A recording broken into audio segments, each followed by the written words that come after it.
Dahil wala tayong makain ngayon ay bistain natin ang ating mga gulayan dito sa ating munting tahanan. Ito yung mga tanim ko mga kalaago. Babayot na ako ngayon. Harvest tayo ng gulay kasi wala tayong ulam kasi lagi tayong nilalagnat. Sa tuwing magsisid tayo ay wala, nagkakasakit tayo kaya hindi man tayo nakapag sisid. Diyan yung gulay ko, bagong ano yan, bagong silang ba. Tapos ayan no, ang ganda ng mga bunga dyan no. Tapos may nakita tayong kabuti dyan no, sa may kahoy lang. Ayan, nanguha tayo dyan. Ayan mga kalaag, kumusta kayo? I miss you sa lahat ng mga viewers natin dyan, sa mga solid subscribers. Na-miss ko talaga yung pag-vlog natin. Pasensya na, ngayon lang tayo nagka taon na mag-vlog kasi galing ako sa may pinuntahan lang akong lugar ba, tapos hindi man tayo nakapag-vlog doon kaya ngayon lang ako nakauwi sa probinsya namin. So mag-harvest tayo niyan, ang bato na yan, yung beans ba, ang haba pa naman ang bilis lumaki. Tapos bago lang tayo binagyo, yung mga talong namin dyan, mang dami yung talong namin dyan daming bisis tayo nag-harvest.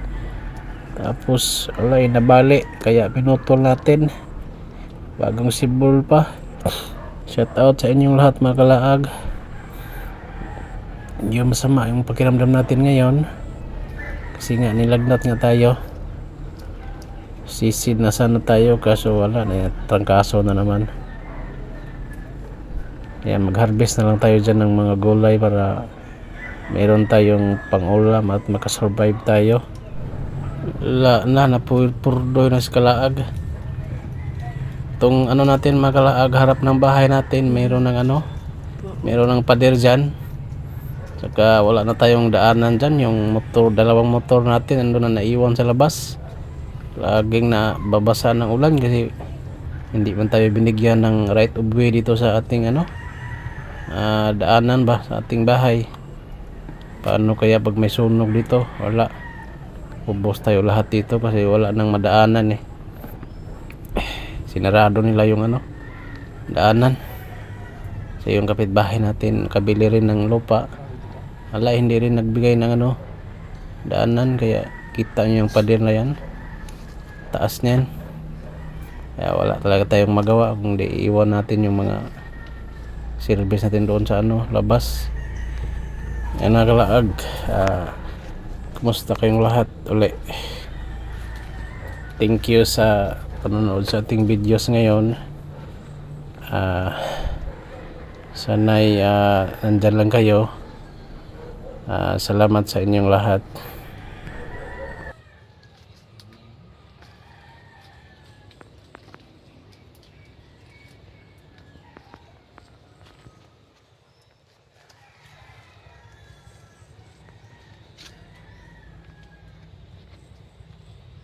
Tubo rin siguro 101 ba? Kami nagdidaghanan niyo, mahalar ba ni? No?